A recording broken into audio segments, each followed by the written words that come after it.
La hora de Moreno. El programa de Guillermo Moreno. Economía, política y actualidad. A puro peronismo. Los viernes a las 19 en Caput.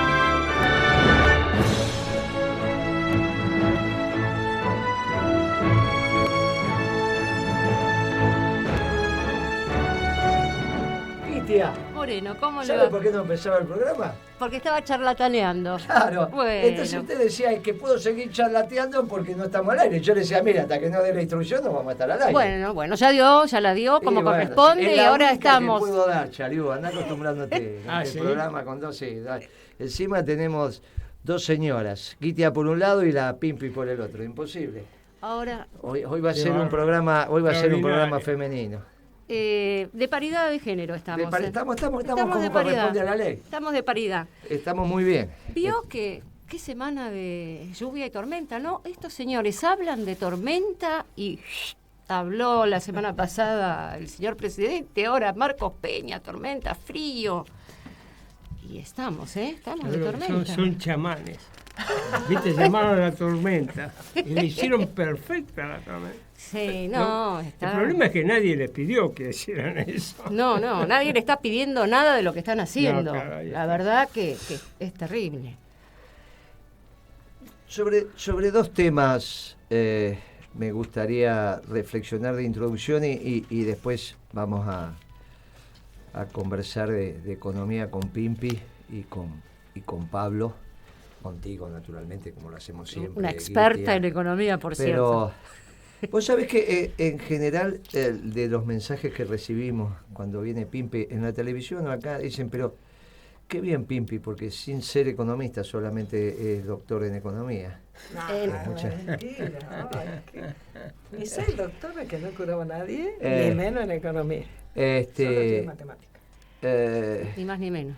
Me dicen, pero qué bien cómo logra interpretar los conceptos y bajarlos a la vida cotidiana, y eso a veces a los demás se nos dificulta. Así que bienvenida Pimpi para eso. Muchas gracias. Pero de los introductorios, dos temas relevantes, pero que me gustaría mencionar. Uno es este decreto que sacó el presidente sobre el rol de las Fuerzas Armadas y demás. Miren, hicimos una declaración pública diciendo, esta vez al fusil le vamos a oponer una flor, porque naturalmente que tenemos diálogo con los oficiales superiores de las Fuerzas Armadas, y digo los oficiales superiores porque son los que de alguna manera van presentando la conceptualización de cada una de las fuerzas y el accionar. No hay, la verdad que de coronel para arriba es que se va armando lo que es el pensamiento de la fuerza y la acción. Obviamente nosotros siempre hicimos hincapié en los oficiales subalternos, pero la realidad es que los que conversan en nombre de la fuerza son los oficiales superiores. De las conversaciones que hemos mantenido no se ve ningún espíritu en la dirección del decreto firmado por el presidente, que será, obviamente, no como hacen las cosas ellos, viste, que no terminan de ser claros, ni terminan, son en realidad enigmáticos y hay mucha tela para cortar, pero el espíritu me parece que está claro. Ellos piensan que puede venir una etapa de resistencia, piensan ellos, de alguna resistencia callejera, de situaciones y demás. Dicen, bueno, aumentemos la capacidad disuasiva, arman esta historia del decreto permitiendo estar en los puntos estratégicos, que hoy los puntos estratégicos correctamente están en manos de la Fuerza de Seguridad, sea prefectura o gendarmería, las fuerzas federales, podría estar la Policía Federal también, pero bueno, en términos operativos. Eso tiene una ventaja, que la Fuerza de Seguridad tiene capacidad operativa dentro del punto estratégico y fuera del punto estratégico para cubrir el punto estratégico. Ahí tienen un lío, el mismo lío, bueno, de algunos decretos que trataron de sacar y que después se le hace difícil de implementar, porque es obvio que la defensa de los puntos estratégicos, entendamos una central nuclear, que es un punto estratégico en este gobierno y en nuestro gobierno y en cualquier gobierno, ¿no? Obviamente que la seguridad de una central nuclear o la tiene la prefectura o la tiene la gendarmería bajo nuestra visión, pero también hay una estructura que no es solo la defensa del territorio que vos ocupás, en este caso la central nuclear y los guardias, la entrada, sino hay un tema de inteligencia, de quiénes entran a la central, cuándo, dónde, por qué, y eso ya es seguridad interior, inteligencia interior, y tenemos un lío. Entonces, bueno, tienen que resolver esos bemoles, con eso liberan una serie de efectivos, que bueno, no, tampoco es tan relevante, pero en cantidad. Pero suponiendo que de ahí pudieran pasar a otros temas y decir, bueno, movilizo la fuerza por alguna situación, eso puede estar en la cabeza del presidente, y por más que firmen un decreto no va a estar en el espíritu de las fuerzas. Y nosotros tampoco tenemos que cometer el error de pensar que lo que dice el presidente es lo que dicen los mandos de la fuerza. Nosotros, muchos de estos mandos de la fuerza fueron ascendidos durante nuestra gestión, por lo tanto han pasado los pliegos del Senado, y eso lo tenemos que tener claro. Por lo tanto, diferenciemos lo que es la vocación del presidente de lo que puede llegar a acontecer si el presidente diese una orden a todas luces ilegítima, aunque él considere que fuera legal porque estuviera en el marco de este decreto y nosotros no pudiéramos modificar las implicancias de este decreto, que lo deberíamos poder hacer perfectamente porque dan los números para que esto dé. Pero suponiendo que no se pueda, de ahí al cumplimiento de la orden hay una distancia. Entonces, no nos equivoquemos nosotros, porque sí creo que hay algunos que les interesa mezclar y volver a la dicotomía pueblo-ejército, ¿no? Y a mí me parece que eso no sirve. Nosotros intentamos construir un ejército de raigambre popular, vinculado con su pueblo. Lo habremos conseguido en mayor o menor medida, pero bueno, no volvamos a poner a nuestras Fuerzas Armadas por fuera de lo popular, porque hasta que no demuestre que está así es una tontería presuponer que va a estar por definición. Así que ese es el primer tema. El segundo tema, mucho más complejo, me pasó ayer, mi querida Guitia, que no lo hemos pedido conversar. Ayer hice un acto en Zárate. Con Pimpi sí lo conversé. Con Pablo no, pero lo conversamos ahora y no es que estamos sometidos al debate, solamente cuento lo que me pareció. Hicimos un acto de campaña en Zárate, extraordinario acto, en la zona baja de Zárate, la zona bien popular. Como llovía, los chorizos se hicieron en el mismo local donde se juntó la gente, o sea que era todo lleno de humo, como corresponde a un buen acto peronista. Estaba el perro, que tiene que estar, estaba el borracho, estaban todo lo que tienen que estar en un acto peronista, incluso las familias con sus bebés, sus chicos, los chicos corriendo, un extraordinario acto. Vos sabés cómo son nuestros actos, que hablan lo que quieren hablar, digamos, no es que a mí me parece que eso tenemos que ir a escuchar, aparte de ir a, está bien, esa tontería de bajar línea, no sé de dónde salió, así que hubo varios discursos, 6, 7 discursos. Uno de los discursos fue de una joven extraordinaria, me gustó, pareció muy bien, 20, 22 años, ya le perdí la temperatura a la edad, antes la sabía con precisión. Ya, por ejemplo, cada vez que me preguntan la edad de Guitia, yo digo 38. Por ejemplo, la de Pimpi me dicen 44. ¿Te parece? Y a mí me parece. O sea, esta...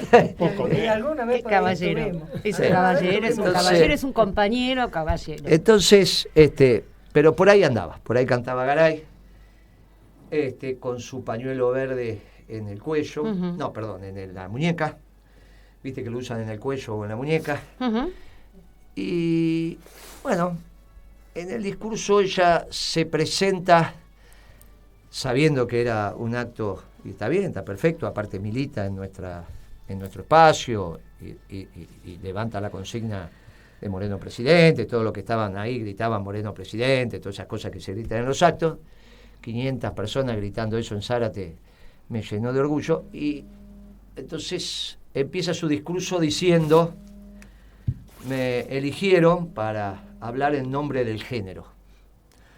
No dijo, me eligieron para hablar en nombre de la rama femenina. Dijo, para hablar en nombre del género. Ya ahí presté mucha más atención.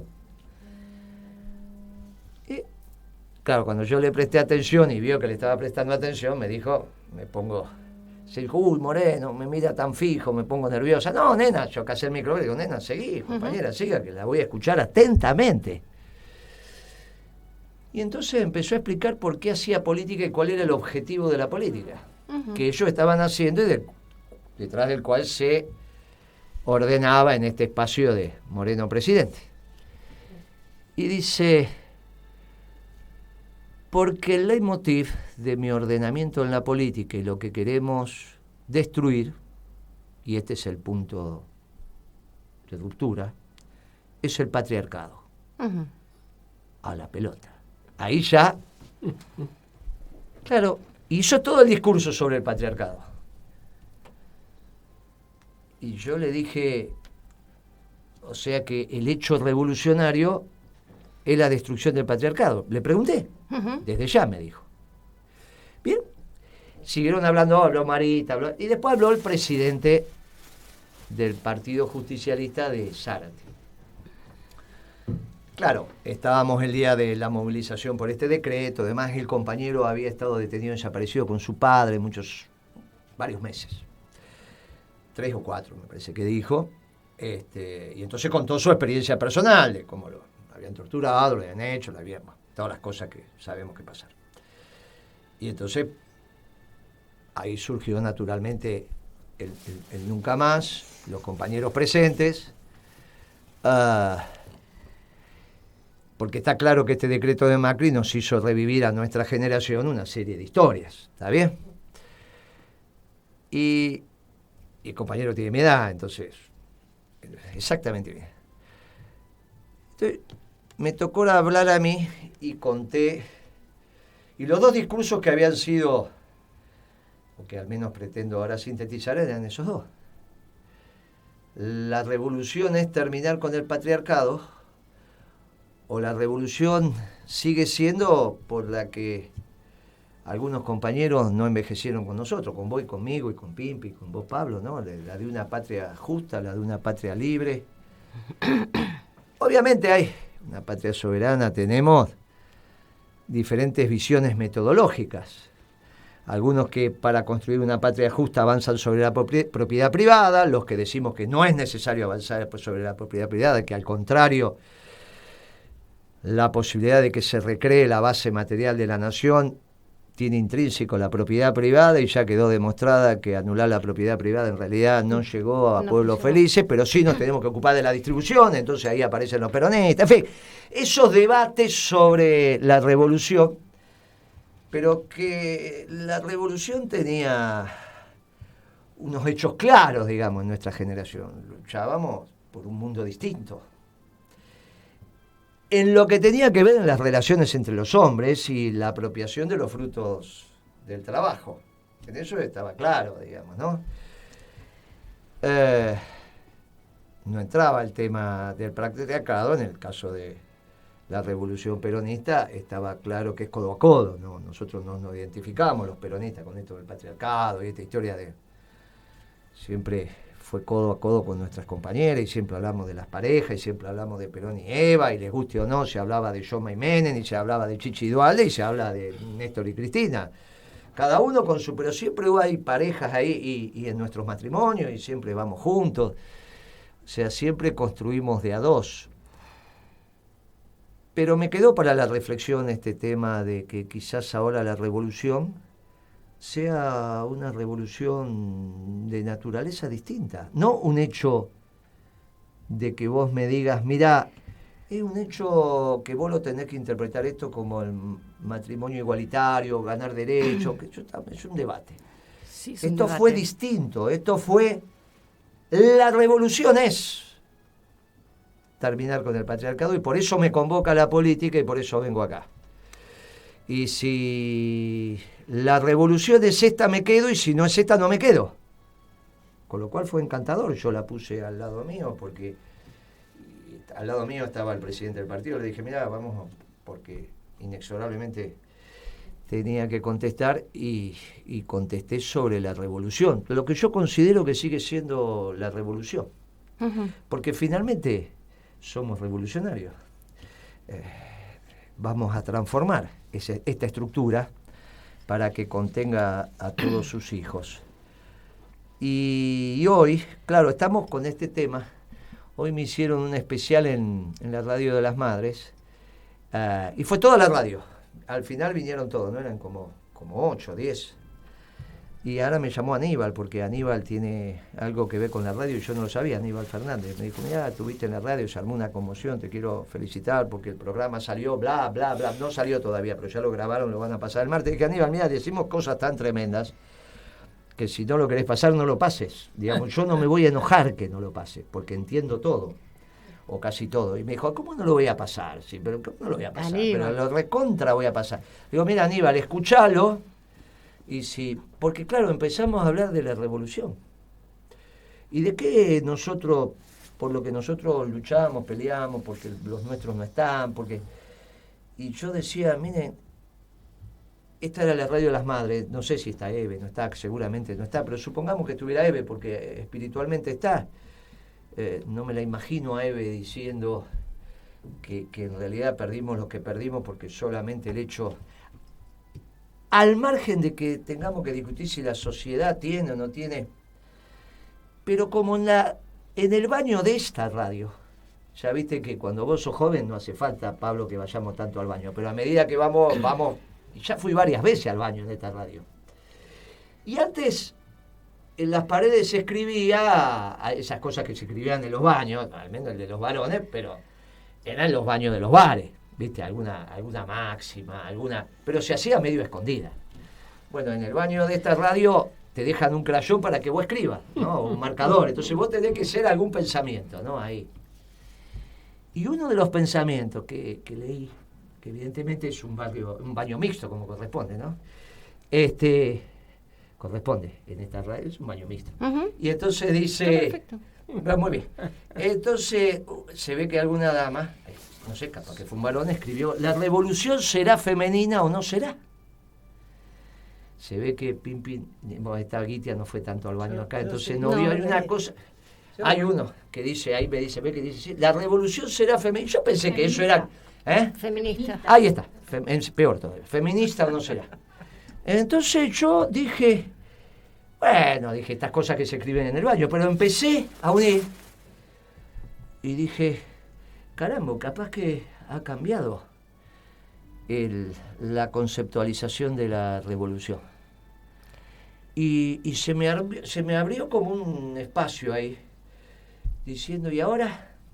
Porque si la revolución no es más nuestra revolución, la revolución de la justicia social, de cómo lo conseguimos es otro tema, pero sí de la justicia, de un país que sea igualitario, que el mundo sea un mundo de paz y amor, que el mundo tenga relaciones que tiendan a la equidad, en fin, lo que cada uno construyó pensando en la revolución y con distintos métodos, pero que finalmente cuando Altamira habla de la revolución uno entiende de qué habla, está bien, no estará de acuerdo con él, qué sé yo, pero si la revolución es otra cosa, bueno, es un tema de debate, no es un tema Sin duda. de que le encuentres la propuesta a ese sector social que me dice, no, porque es otra cosa. La revolución es otra cosa. Y a mí me parece que vamos a tener que reflexionar sobre eso. Hoy vamos a reflexionar de economía, vamos a seguir reflexionando de economía. Pero me parece relevante porque ayer, por primera vez, me pareció que cuando hablábamos de revolución hablábamos de cosas distintas. Y me interesaría saber, incluso en esta radio, que es una radio extraordinaria donde debatimos todos, de qué estamos hablando. Y alguien va a tener que plantear que si la revolución es feminista o no es, de qué estamos hablando y qué rol tenemos, y qué rol tienen las relaciones de producción y la apropiación del ingreso por unos pocos en detrimento del conjunto, y qué hacemos con la tasa de desocupación, y qué hacemos con la pobreza, y qué hacemos con la indigencia. Finalmente, qué hacemos con la base material de la nación y qué hacemos con la base espiritual de la nación, si es que coincidimos con las dos, o al menos con la base material. En fin, yo os doy fe que los que no envejecieron conmigo eran porque querían resolver todo eso. Si ahora viene por otro esquema, bueno, se va a tener que plantear, pero sobre todo los dirigentes del peronismo tenemos que hablar, porque esto no se resuelve con silencios, ni con silencios estratégicos. Todos tienen que hablar de qué revolución estamos hablando o de qué proceso de transformación. No es válido el silencio. Si la revolución ya no es la que nosotros pensábamos, con otros métodos, lo que quieras, pero ya no es eso, bueno, todos van a tener que hablar. No es, no, porque yo me sumo, porque de esta manera sumo voto, me gusta, de esta manera no me alejo, de esta manera parezco divertido, de esta manera... No, muchachos, estamos hablando, me pareció, de cosas distintas, y van a tener que hablar. Guiti, a todo suyo, después hablamos de economía. Sí, solo para tirar algunas puntas para la reflexión. Si hablamos de una revolución patriarcal, me pregunto cuáles son los sujetos históricos y políticos de esa revolución, cuáles son los sujetos de transformación y cuáles son los adversarios y los enemigos políticos de ese proceso revolucionario, digamos. Esa es una pregunta que me hago. La otra pregunta que me hago, digamos, yo creo que hay que reflexionar, hay que debatir, porque nosotros tenemos una experiencia, tenemos una historia con un fuerte protagonismo de la mujer. Lógicamente nuestra doctrina, como decía el general, digamos, se actualiza permanentemente, pero de todos modos hay un tema que me preocupa, digamos, que sea, digamos, un sector social y político, digamos, que analiza la historia, analiza el país, analiza las relaciones, y desde su mirada de clase media hable en nombre de una revolución, digamos, feminista, y en nombre de todo el género, si queremos remitirnos a la cuestión de género. Son preguntas que me estoy haciendo. Esta revolución patriarcal, digamos, cuando nosotros estamos hablando, porque esto tiene que ver con nuestra doctrina y nuestra historia, y vos lo dijiste recién en el programa, que cuando nosotros generamos un acto escuchamos. Claro. Escuchamos fundamentalmente, porque esto es lo que hicimos los peronistas, desde que se crearon, digamos, se creó el partido, las unidades básicas femeninas. ¿Qué hacíamos? Íbamos y escuchábamos, y a partir de lo que escuchábamos, lo canalizábamos y lo interpretábamos. ¿Estamos escuchando cuando hablamos de la revolución patriarcal? Digo, ¿estamos escuchando qué está sucediendo? Digo, son algunos interrogantes que me planteo. Pablo. Mira, yo te quiero decir lo siguiente.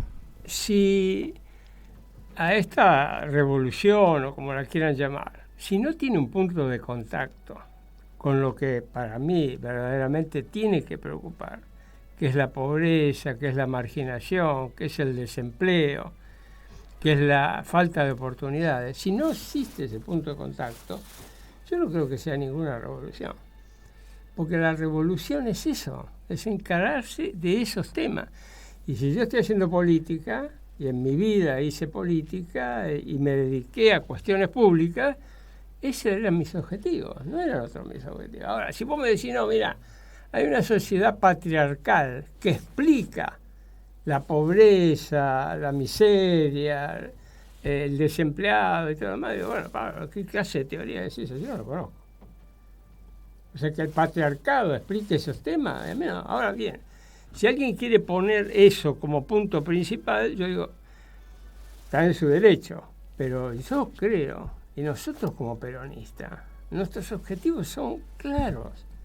Estamos acá para la felicidad del pueblo y eso tiene un componente importantísimo en lo que es eliminar la pobreza, eliminar la marginación, brindar oportunidades de desarrollo. Eso es lo que me parece que es la revolución. Y es una verdadera revolución, porque cuando vos ves cómo está el país hoy, realmente tenés un 30 o 40% de pobreza, tenés 40% de trabajo informal, tenés salarios bajos con respecto a la inflación. En fin, podemos pasarnos. Entonces, para mí es la verdadera revolución.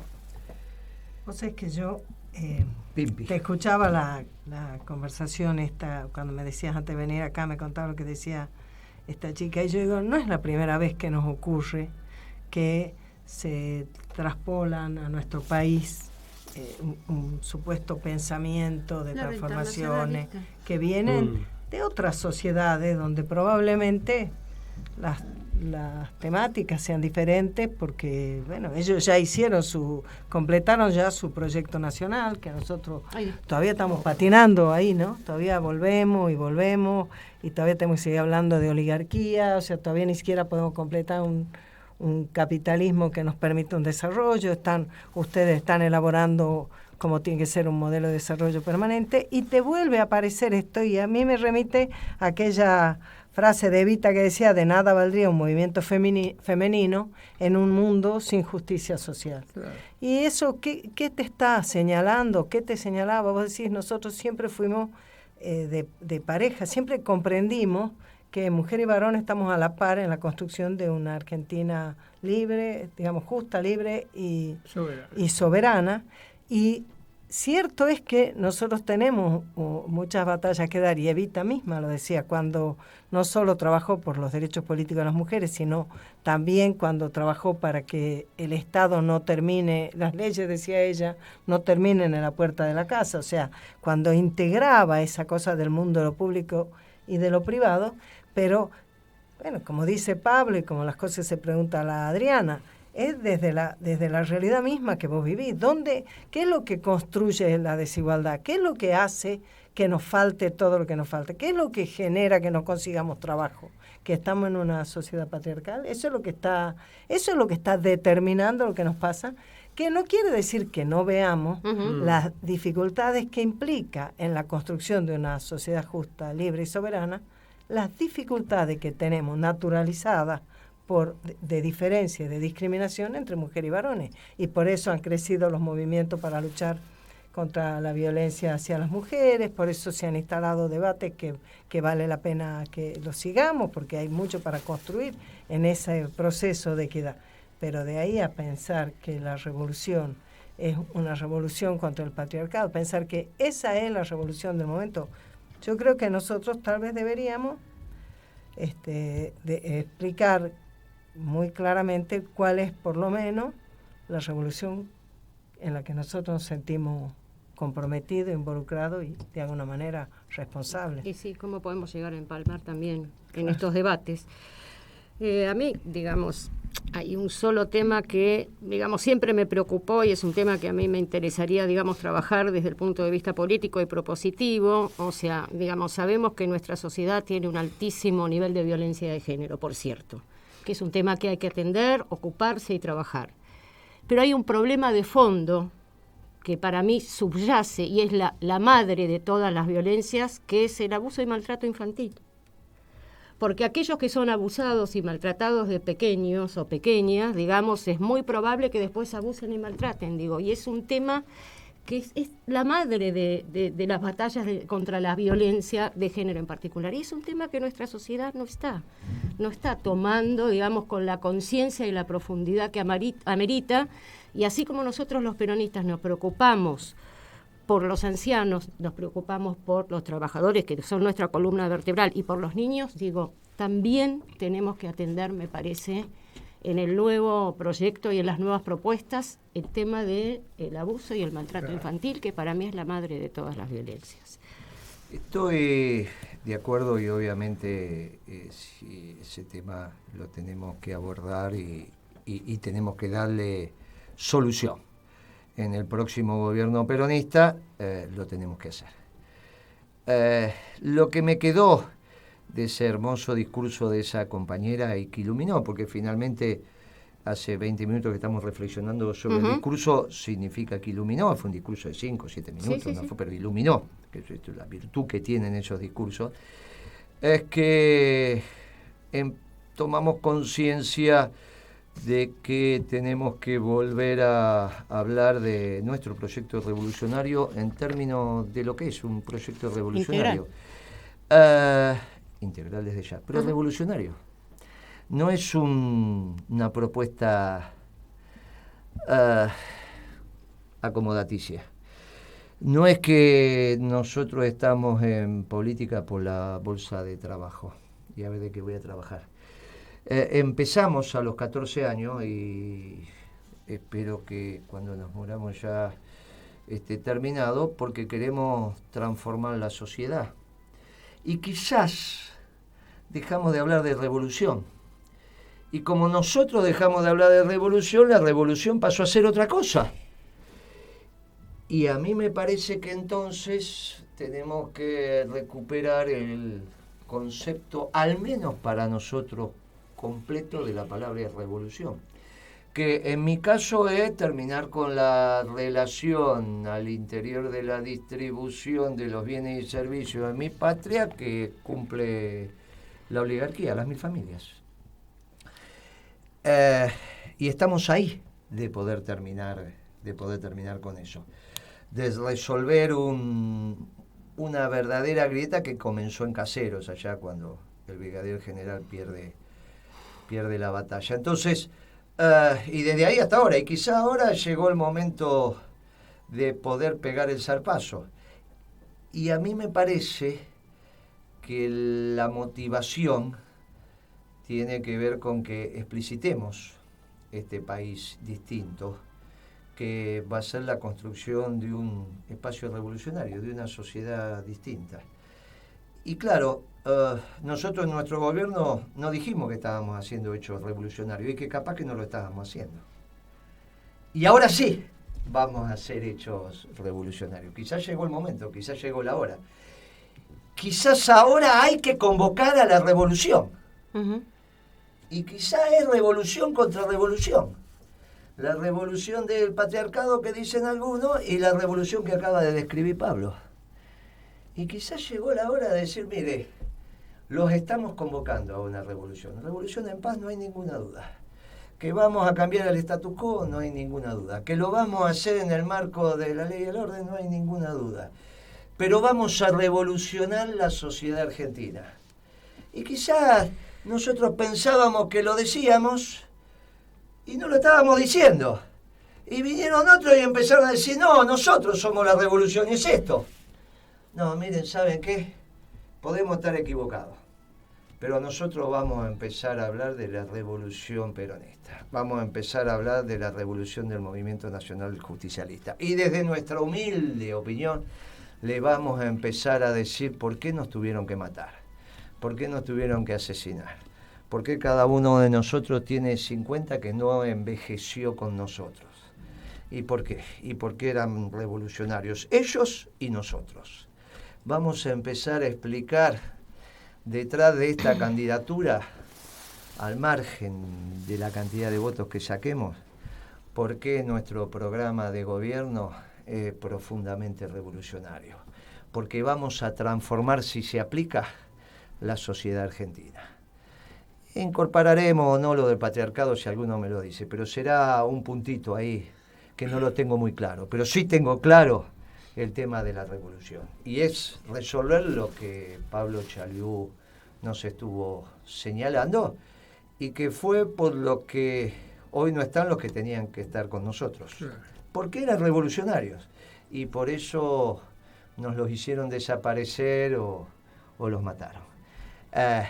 Y como eso quedó inconcluso, Acá venimos nosotros, como lo hicimos siempre, a decir esta vez, bueno, vamos a ver si llegamos. Y sí, lo que les digo, que estamos muy cerca, porque ni la Marina, como ya lo dije, hoy está cuidando la oligarquía.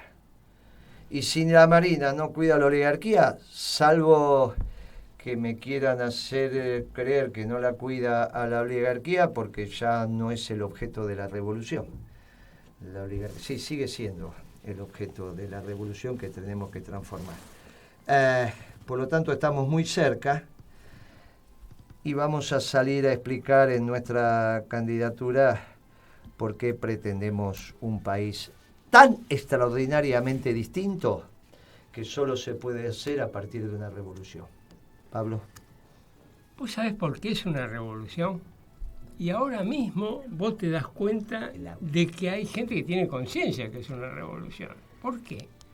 Fíjate las resistencias en el establishment, en la oligarquía, las resistencias que aparecen cuando aparece un proyecto transformador. Ellos sí se dan cuenta que es una revolución. Ellos están conscientes que es una revolución. Cuidado, Macri hizo una revolución cuando asumió. Una revolución absolutamente contraria a la que el país necesita. Mirá vos qué cosa extraordinaria. Pero vos te das cuenta de que nosotros encarnamos una revolución por la resistencia que, digamos, aparece en estos círculos. Viste que yo siempre digo, porque fue muy interesante lo de hoy, siempre digo que para saber cuáles son las 1000 familias vayamos a ver el padrón de la sociedad rural de la ciudad de Buenos Aires, la que administra el predio de Palermo. Y hoy me contestaron desde Clarín, en el artículo de fondo, el panorama empresarial, porque me dicen, claro, va a haber una interna en la sociedad rural. ¿Por qué va a haber una interna en la sociedad rural? Porque ya Blaquier, que era el jefe del Consejo de Ancianos y el que definía en esa asociación civil cómo se ordena, bueno, está mayor y bueno. Entonces se ve que nadie pudo ocupar ese lugar y ahora van a una interna. Entonces Clarín me dice, y ahí está el padrón de la sociedad rural. Así que el que lo quiera ver, que lo mire. Y dice, ahora, hay un nombre muy particular. ¿Y sabes cuál es? El de López, Cristóbal López. No sé si es verdad, lo dice Clarín, pues siempre tengo mis dudas. Pero como que están contestando, ¿no? Sí, si Moreno quiere ver el padrón, se va a encontrar con Cristóbal López en el padrón de la sociedad rural. Y uno piensa que no lo escuchan, está constantemente contestándote, constantemente en este juego de que... Y yo decía, bueno, es que te escuchan y te contestan. Este es el juego también, el juego de plantear las ideas para transformar de raíz este país. Y entre las transformaciones está también cómo vamos a operar en este sector tan relevante de los medios de comunicación. Y acá hay una pregunta, Guita, que es muy simpática porque nos está diciendo qué vamos a hacer con el fútbol. Juan nos dice, decime en tu presidencia, porque hablan de tantas cosas, y a mí me interesa el fútbol. ¿Qué va a hacer con el fútbol? Juan, somos futboleros. El fútbol es el pueblo, está ahí, como todos los deportes, como todos los deportes. Pero en principio vamos a volver a pasar los partidos por la televisión abierta y la televisión pública y la televisión, por eso no hay ninguna duda, esto de pagar para ver un partido, mi madre. ¿No, Pablo? Absolutamente. Pero cuidado, lo decían ellos también. Sí. Pero aparte para hablar de fútbol lo vamos a hacer con el programa que viene. Bote a tierra.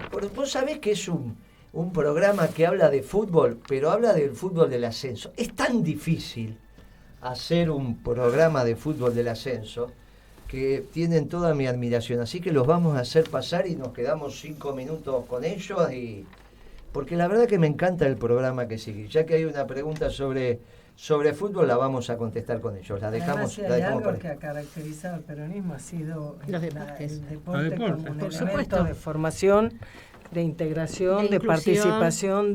Mirá, ayer estuvimos haciendo esa movida por el aniversario en recordación de Evita, que estuvimos en varias actividades, en la misa de la 62 que se hizo en la catedral, que fue preciosa, con un mensaje muy bueno del del padre del rector de la catedral. Russo. Russo, Padre exacto. Russo.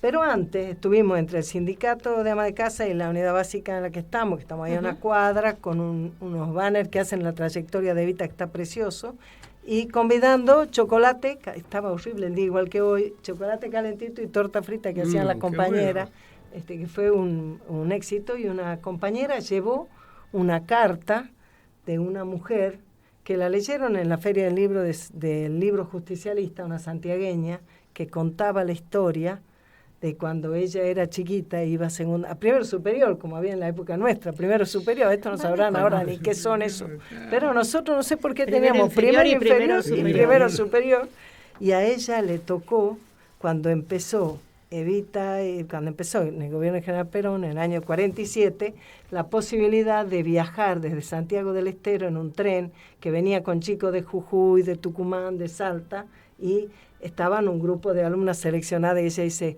yo creo que a mí me seleccionaron porque mi maestra estaba muy orgullosa de lo bien que yo leía, ¿no?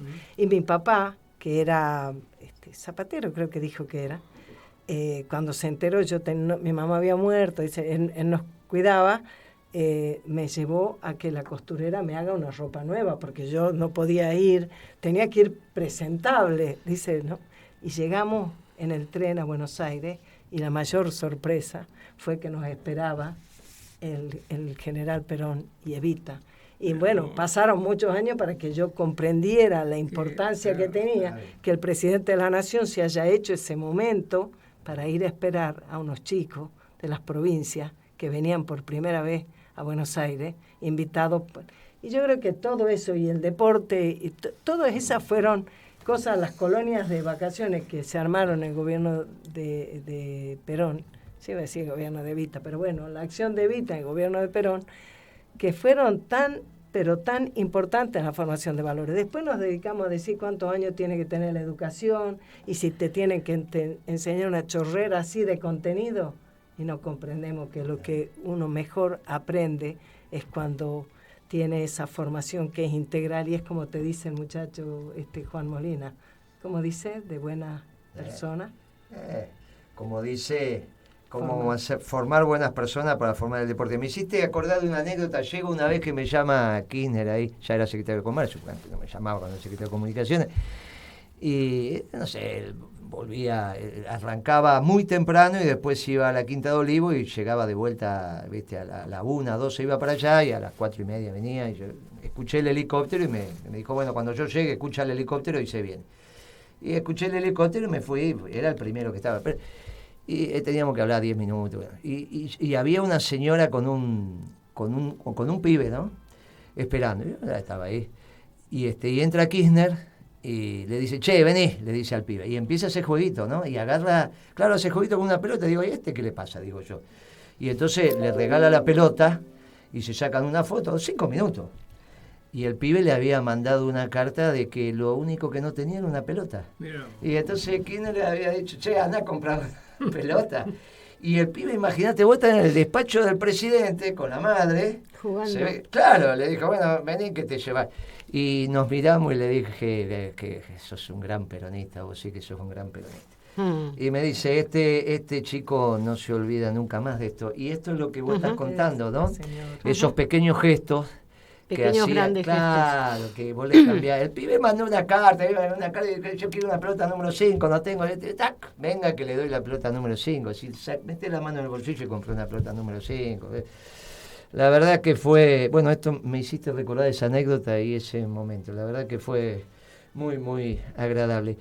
Pablo, pasan cosas en la economía y ellos también están reaccionando y están diciendo que se les complica. Había un audio de Broda, dijo una cosa tremenda, tal es así que ámbito financiero puso Broda Border. Yo digo, se equivocó, en vez de Broda tiene que poner otro Moreno. Más, Moreno, claro. Otro más. Me está ocupando el lugar. Le están disputando el espacio. Eso no vale, Broda, pero esa es la tapa de ámbito, yo no sé si de hoy, de ayer, pero el ámbito financiero dice Broda Border. Bueno, porque hizo una serie de críticas, parece que cuando criticaste vas al borde. Y también hay un audio del jefe de gabinete que dijo algunas cosas sobre la economía. Lo escuchamos y me haces reflexionamos sobre el tema. Vamos a divertirnos con lo que dijo Peña. me rindo un poco. Pequeño y Los dos mediano juntos, a ver qué empresario que no solo tiene la responsabilidad de mantener a su familia, sino de seguir con la inversión o de seguir produciendo. Mire, el amor al riesgo es la llave del crecimiento. ¿Cómo imagina usted la economía de los próximos meses? Bueno, claramente, como dijo el presidente, van a ser meses un poco más fríos, un poco más tormentosos en términos de las variables económicas. El crecimiento de la economía, sí, del exactamente. consumo. Van a ser un poco más recesivos. Bueno, el primero era Broda, con un periodista que yo ya estuve también y que tengo que reconocer que es Novarecio. Sí, es respetuoso. Sí, sin duda. Son entrevistas bien interesantes. El segundo es Marco Peña.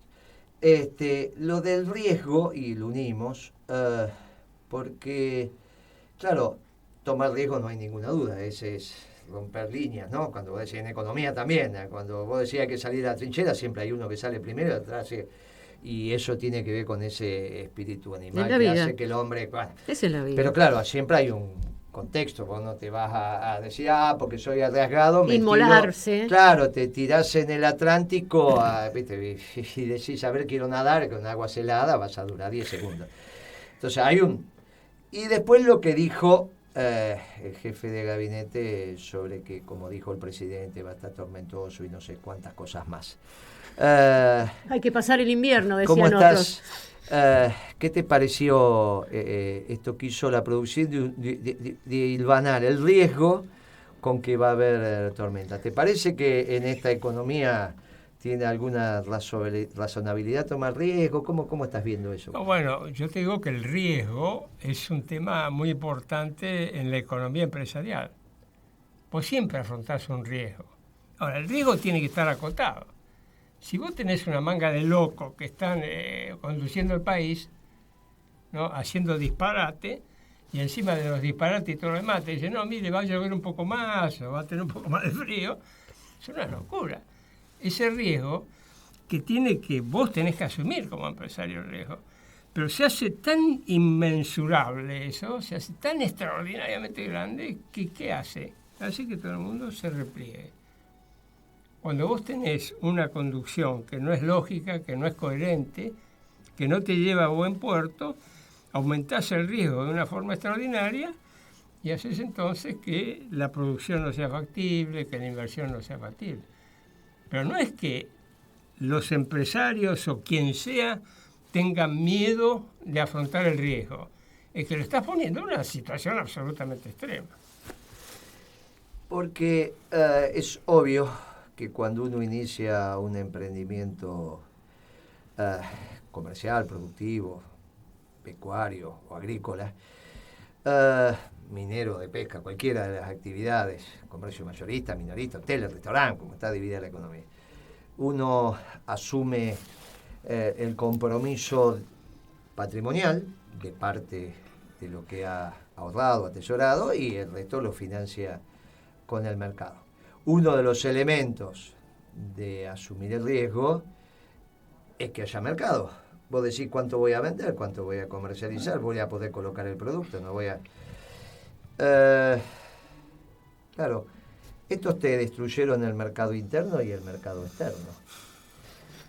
El mercado interno lo destruyeron cuando modificaron los precios relativos a partir de la devaluación y la quita de retenciones, y al subirte el precio de los alimentos deterioraron los ingresos populares, esto es jubilaciones, pensiones y salarios, de una manera tal que ya no te quedó nada para comprar del resto de los productos, y el mercado interno se fue a pique. Y el externo, si bien devaluaron, y eso debería haber mejorado un poco, rápidamente la inflación se lo comió, por lo cual para el segundo semestre del año pasado, que del 16, cuando ellos pronosticaban la lluvia de inversiones, la lluvia se la quedaron esperando. Pero ¿quién va a invertir? La lluvia volvió en forma de tormenta. Sí, es un tema del clima. Lo primero es, ¿a quién le voy a vender? Y ellos destruyeron el mercado interno y no hay mercado externo. Por lo tanto, ¿para qué vas a producir si no tenés a quién venderle? Es el ABC. Y Pablo siempre dice que en nuestro modelo de desarrollo, ya sea después de las elecciones o en un gobierno de transición, siendo un programa económico de contingencia, lo primero que tenemos que hacer es recrear el mercado interno. Y Pablo sostiene, mirá, la posibilidad de ir resolviendo el tema fiscal es que aumentes los ingresos, y para aumentar los ingresos tenés que aumentar la recaudación, y eso se recupera con actividad. Así es. O sea que una de las bases de nuestro esquema es recuperar el mercado interno. Y yo te agrego, Pablo, obviamente que vamos a tener mercado externo también, porque tenemos que resolver el tema externo. Uh-huh. Y ahí tenemos un tema que vale la pena que reflexionemos. Mira, a la salida de la convertibilidad Guiti a Pimpi, nosotros, el mercado, te generó una sobrereacción del tipo de cambio que llegó a estar 4 por 1. Veníamos del 1 al 1, llegamos al 4 por 1. O sea que hoy sería, si haces un número de 28, estás hablando de 56 por 2, imagínate. Si es 30 sería 120, está entre 110 y 120, hace bien la cálculo, sería 28 por 4. Entonces, claro, eso sería... Muy bien, ¿viste? Muy bien. Bueno, mi doctora en matemáticas. Entonces, claro, eso sería una situación impensable. Claro, lo que pasa que en ese momento era impensable administrar el comercio exterior, porque reinaba el consenso de Washington, reinaba el neoliberalismo, reinaba la Organización Mundial de Comercio, todo lo que ahora se terminó. Entonces te aparece la posibilidad de recuperar la balanza comercial si haces una sana administración del comercio exterior. Lo que hicimos en el 2012, lo que hace Trump. Por eso es tan importante lo que hicimos, tan importante lo que hace Trump, porque te permite decir, lo vamos a hacer y resolver nuestra balanza comercial favorable para equilibrar el sector externo sin tener que estresar el tipo de cambio y los ingresos. Porque vos imaginate que las cuentas que nosotros estamos haciendo, a ver si nos entendemos, no es fácil explicarlo, pero a ver si vos te vas al 2001, en el 2001 un dólar era un peso. En esa equivalencia, hoy un dólar sería 1.34. ¿Se entiende lo que digo? Sí. Puesta la cabeza en el 2001, porque Pimpi mira la carita que me pone. Puesto, vos en el 2001, un dólar era un peso. Sí. Ahora es 28 por 1. Sí. Pero en términos de poder adquisitivo, llevado al 2001. 28 por 1.34. 28 sería el 1.34. Ok. El 1.1 del 2001, sí, hoy sería 1.34, con los precios del 2001. No, yo ya me perdí. Bueno. Vamos de vuelta. Un empresario dice, escúcheme, yo estoy muy complicado. Hostia, que no le comprendo, Moreno. Yo estoy muy... Dígame, Moreno, si hoy fuera el 2001. Sí. Poneme un ejemplo con algo que comprendo. Si hoy fuera el 2001. Sí. En el 2001 yo sé que un dólar... Era un peso. Era un peso. Hoy, ese dólar puesto en el 2001, ¿cuánto sería? Y yo le digo, sería 1,34, un peso 34 centavos. Entonces el tipo diría, si en ese momento, cuando era 1 a 1, fuimos a 4 por 1, ¿qué me quiere decir hoy? Que tiene que ser casi 1,34 por 3 para llegar al equilibrio del 2002. ¿Se entiende ahora? Sí. Y yo le digo, no, porque ahora tenemos la herramienta de la administración del comercio exterior. A ver, Pablo, si vos lo podés clarificar esto que intentamos decirle a los empresarios para que cuando hablamos de tipo de cambio competitivo no se pongan tan mal. Mira, te digo, lo explicaste bien y la conclusión es la que dijiste. Hoy, a través de la administración del comercio, el nivel del tipo de cambio no tiene que ser tan alto. Claro. Eso es. Al no ser tan alto, ¿qué pasa? Vos te liberás la política de ingresos. O sea, porque vos cuanto más alto sea el tipo de cambio, tenés más problemas con los precios. Eso entiendo, que vos entre las dos herramientas, que es un dólar razonable, que te permita competir entre lo que importás y lo que exportás, porque a vos te conviene más alto cuando exportás, porque eso lo convertís en más peso, y te conviene más bajo cuando importás para que te cueste menos, pero vos tenés que resolverlo. Y por otro lado decís, si a esa herramienta le agregas que administro el comercio, o sea, no dejo que nos llenen de baratijas, que es lo que se hizo cuando Guillermo era secretario de Comercio. Entonces, entre las dos cosas, no estás atado a tu única solución, es una enorme devaluación que entonces en lo interno te reperjudica para todos los días. ¿Viste por qué la traemos a Pimpi? Porque me lleva al plano que me tiene que llevar las explicaciones que damos. Entonces... Ahí hizo la revolución contra el patriarcado. Lo que termina diciendo Pimpi es, miren, hay una posibilidad donde todos nos encontramos, los empresarios y los trabajadores, porque hoy tenemos la herramienta de la administración del comercio, que es exactamente lo que hicimos nosotros en el 2012, las famosas de Jai, que fueron vituperadas, pero que ahora... ¿Y qué es lo que hace Trump? De ahí es que uno dice, miren, es importante lo que está pasando en el mundo, porque entre otras cosas, en términos prácticos, me permite repetir lo que hicimos, seguramente mejor, más inteligente. En ese momento lo hicimos como lo teníamos que hacer, de un día para otro, y bueno, a mi gusto salió muy bien, de hecho Trump lo está imitando, pero entonces está haciendo la política morenista en ese aspecto. Después tiene que aprender a hacer puentes y no levantar muros. Esa lección todavía no la aprendió, pero ya la va a aprender. Tengámosle confianza al Papa. Entonces, con ese mix entre administración de comercio exterior y tipo de cambio competitivo, resolvemos la balanza comercial favorable que nos va a permitir seguir creciendo. Claro, porque resolvemos uno de los déficits, porque tenemos que ir a superávit gemelos, que es el tema fiscal y el tema comercial. Bueno, lo que empezamos a hoy señalar es el tema fiscal aumentando los ingresos. Esto es obvio, no bajando gastos, aumentando los ingresos. Por eso hay que reactivar el mercado y hay que hacer algunas cosas con las retenciones que hasta ellos mismos la están pidiendo. Y en el tema externo es una sana combinación entre el tipo de cambio y la administración. O sea que lo que hicimos estaba bien. Algunos compañeros que se quedan dicen, no, porque... Le digo, mire, reflexionen, piensen, si no, no les cierra el modelo. Y es importante que cierren las cuentas para darle permanencia. Y acá, Guitia, nos están visitando los que nos siguen. Sí, estamos haciendo el pase famoso. El pase famoso, ya vinieron a sentarse ahora. O sea, veníamos a escuchar más de cerca. Porque... Ahora lo dejamos que siga, porque está muy bien.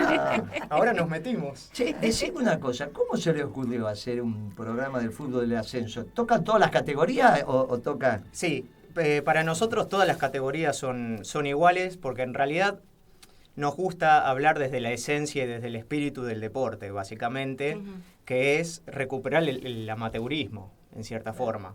El espectáculo es todo muy lindo, aquellos que tienen los mayores poderes económicos tienen más posibilidades incluso de entrar en los medios de comunicación más grandes, pero todos los demás, el 90-95% quedan excluidos. Y si tienen la suerte de ser de alguna provincia o de algún municipio en el cual tengan medio de comunicación propio, es buenísimo. Pero si no tienen ni siquiera información de sus propios equipos.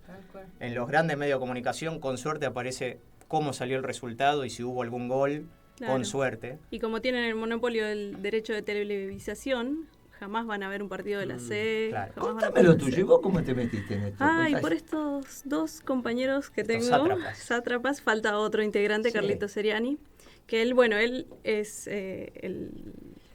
Él es quien visita... El primero en hacer punta en este proyecto del fútbol de ascenso. Sí, cubre el ascenso desde hace más de 20 años en las distintas canchas. Ha conocido prácticamente todas las canchas aquí en la ciudad de Buenos Aires.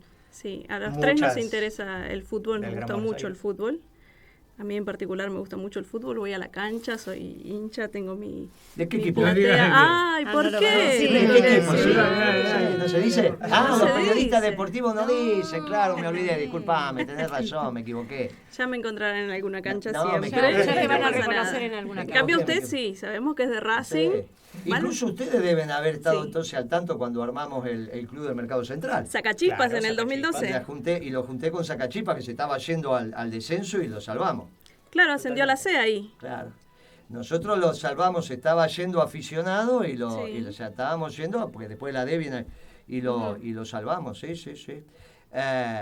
Ahora no sé qué hicieron con el Club de Mercado Central. En algún momento, porque yo soy el presidente de ese club. Yo entregué, cuando me fui del país, entregué el poder para que lo administren, pero bueno, en algún momento voy a volver, vamos a juntar a los socios, vamos a elegir. Es el Club del Mercado Central. Me parece que las actuales autoridades usurparon algunos lugares del club. En fin, van a tener después lo vamos a discutir. Ya no es el momento todavía. ¿Eh? ¿Más casquito amarillo? Y todavía no sé, no lo sé, no llego a eso, no llego, no, en el Mercado Central sí lo creo que en algún momento vamos a poner en valor de vuelta ese club, porque para nosotros es muy importante, pero no me refiero Y a para la el autoridad. fútbol también, Sacachispas viene haciendo unas buenas campañas, viene mejorando.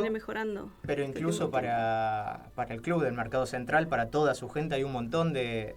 Otra de las cosas que nos gusta recuperar es justamente el espíritu y la historia de los clubes, para determinar que en realidad en el ascenso todos ascienden, descienden, pueden gritarle a una hinchada, pueden gritarle a otra, pero en realidad todos nacen de chicos que quieren jugar al fútbol, que tienen ganas de jugar al fútbol propiamente dicho, al deporte, o de trabajadores que quieren jugar contra otros, contra otras secciones o contra otras fábricas. Sí, eso pasa mucho. Recuperar eso. Y es recuperar el también rol social del club dentro de la ciudad y del barrio. Donde Sí, está. acá hay un Juan que me dice, decime, ¿qué vas a hacer con el fútbol en tu presidencia? ¿Qué tengo que hacer con el fútbol en tu presidencia? A ver. Qué pregunta. Dale, vamos. Por lo pronto, este es un punto particular, Sí, dale, personal. Yo considero que el fútbol tiene que ser para todos. Muy bien, estamos no de acuerdo. puede ser que tengamos que pagar para ver los goles nuevamente.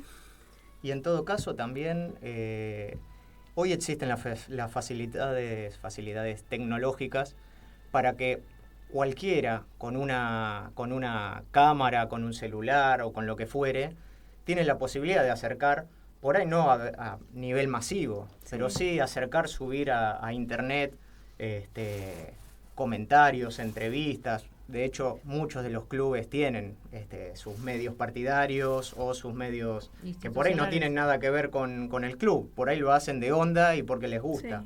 Y con la privatización del fútbol, bueno, todo esto, incluso las posibilidades técnicas y que no hay legislaciones que hacen que un medio lo prohíba de cubrir ese tipo de partidos y de ocuparse de sus hinchas y de sus socios y de sus vecinos, de Ballestero, de José León Suárez. Bueno, ha pasado en Luján, que el campeonato pasado estaba peleando la punta Luján, y el Pares TV, que cubría Luján, tuvo que meter un amparo para poder pasar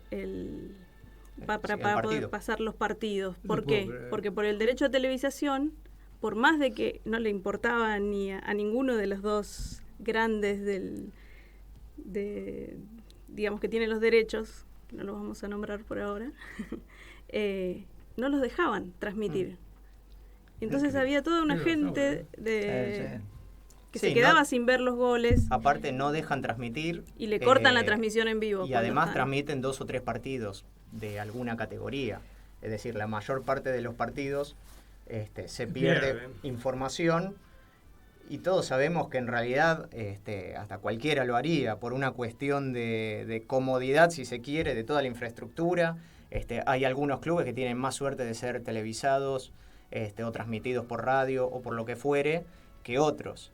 Entonces, sacarle la posibilidad a los otros, que aunque sea de alguna forma, aunque sea casera, artesanal o de alguno de los socios, bueno, de los socios, hinchas, vecinos, pueda tener esa posibilidad. Sí, también que dejen de tener esta incertidumbre los clubes de ascenso, por ejemplo. Contame, y ahí ya le dejamos la silla, le dejamos los micrófonos. Decime, ¿de qué universo estamos hablando? Cuando hablamos de federados, ¿de qué estamos hablando? ¿De cuántos clubes a lo largo y ancho del país estamos hablando? ¿De todas las ligas? Muchísimo. Impresionante. Nosotros en principio le estamos dando mayor,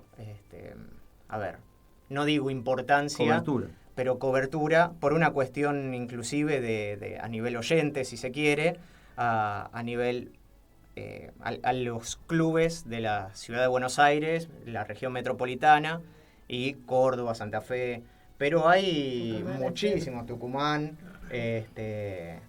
pero hay muchísimos, hay ligas, qué sé yo, tandilenses, hay ligas santafesinas, rafaelinas, y hay un montón de clubes dentro de cada uno, que en realidad la riqueza del fútbol se vive en esos estratos. Y que se puede ver un poquito ahora que se está jugando la Copa Argentina, por ejemplo. Como los clubes por ahí... Que está invisibilizado, Claro, ciertamente. Claro, el tema. sí. Porque así como Rosario Central y Newell's, por ejemplo, juegan la Copa Argentina o juegan el torneo, también juegan, hay otro equipo que juega la Copa Santa Fe, por ejemplo, con Atlético Rafaela y sus propios, es como si fuera una micro Copa Argentina. ¿Entendí? Sí. Claro, que uno desconoce. Sí, Claro. sí, totalmente. Y ahí es donde se ve incluso la vecindad y cuando uno le gana al otro y no puede durante un año hablarle, ponele, pero esas cosas del fútbol que son ricas y que son curiosas. La rivalidad. Sí, Claro. pero hay compañerismo. No, pero al otro día se siguen Vos lo ves hablando, que o sea, yo ese te día digo, no. porque mi nieto juega al fútbol en un club de barrio y los veo como... Muy bien la abuela que va a ver al nieto. la Sí, felicito. fui a verlo. La abuela. Pero ahora esta abuela va a hacer otra cosa, me parece, viernes de la noche. ¿No? Viernes de la noche, la abuela. Estas abuelas modernas. No les vamos a No son preguntar como qué es las- lo que hacen Abuela a la salida joven. del No es programa. como las abuelas. Una abuela Chicos, de 28 bárbaro años. esto, bárbaro esto. Me encantó conocerlo, me encanta el programa que hace, me parece que es mucho más interesante que el nuestro. Así que Felicitaciones. les dejo los micrófonos, gracias por Bárbaro. compartir y nos Gusto. vemos el viernes que viene. Muchas gracias y a todos los oyentes, nos vemos a la hora de Moreno el viernes que viene. Chao Y chicos, buen fin de gracias. semana para todos. Chao. Y tiene un acto Moreno mañana, Tenemos un acto. En San Blas, 2842, en la Comuna 11. Hacemos la Comuna 11, otro lanzamiento como los 15 lanzamientos que vamos a hacer en la capital de nuestra fórmula con Pablo Chalú. Vamos, Gracias, que vamos a hacer la revolución. Gracias Chao, chicos muchachos. por el programa y nos vemos el Gracias. viernes.